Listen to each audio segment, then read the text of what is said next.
Hey, welcome back. My name is Dino. This video is on media literacy. Give a quick overview. Media literacy is a 21st century approach to education, so it's newer, which makes sense given our highly media-focused times. It's a framework to access, analyze, evaluate, and create messages in many forms, such as video and the web. Helps to build understanding of media's role in society, develops inquiry, and self-expression skills for citizens in democracy.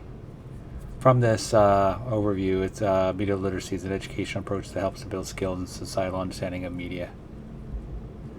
What are some definitions? Here's a couple of different definitions, perspectives, and traits of media literacy. First one's by Potter.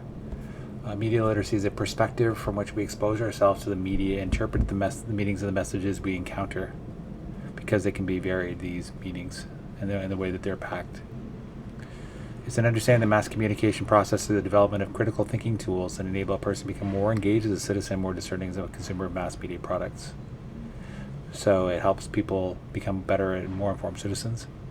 It's a skillful application of literacy skills to media and technology messages. So it's like a translation of traditional literacy skills to media.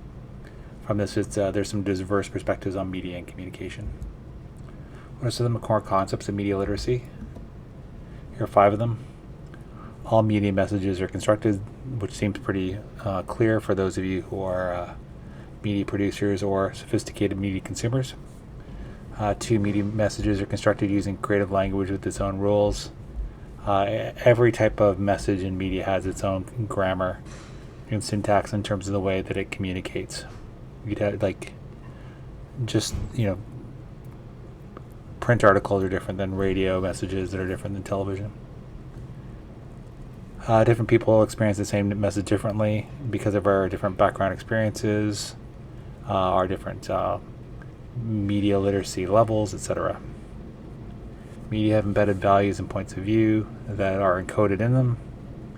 Media messages are constructed to gain profit and or power for these media producers and those that they may work for. From this, media messages have complex creation by the media producers as well as reception by the various audiences.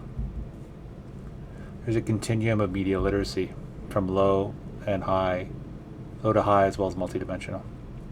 Low is a weak, limited perspective. You could term it a mindless approach to media consumption with superficial reaction. Think of someone that's maybe younger, a little bit less sophisticated media consumer.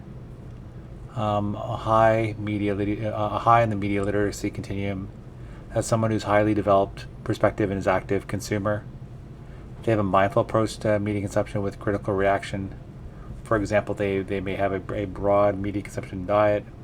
They will question who the author is of the producer and the underlying values that they're trying to communicate, the form, etc. There can be a multidimensional media literacy. That requires the use of 4 domains: cognitive, emotional, aesthetic, and moral. So you'd think about this, that someone with high media literacy would do those in very sophisticated ways. There's a broad spectrum of media consumption and reception. Finally, I'll leave you some questions. These are some 5 key questions that you want to have to become media literate. And it's something you might want to share with people who you're working with, that you may want to, say you're an educator. Who created this message? What techniques are used to attract my attention? That would be the audience member who's receiving the message. How many different people understand this message differently from me? So you can maybe create contrasts between yourself and others. What lifestyle values and points of view are represented in or omitted from the message? The omission can also be interesting because that's something that can be easily glossed over. And why was this message sent? We want to always, for both ourselves and maybe people we educate, we want to constantly and critically examine media messages. Who they are, the message itself, the values, and the rationale for why the message was sent. That was media literacy. My name is Dino. Thanks for watching. Please feel free to like this video if you like it. Please feel free to comment on the overview of it, the definition, the core concepts, the continuum, and the various questions I raised. And finally, if you like this type of content, please feel free to subscribe to this channel for similar types of content. Thanks for watching.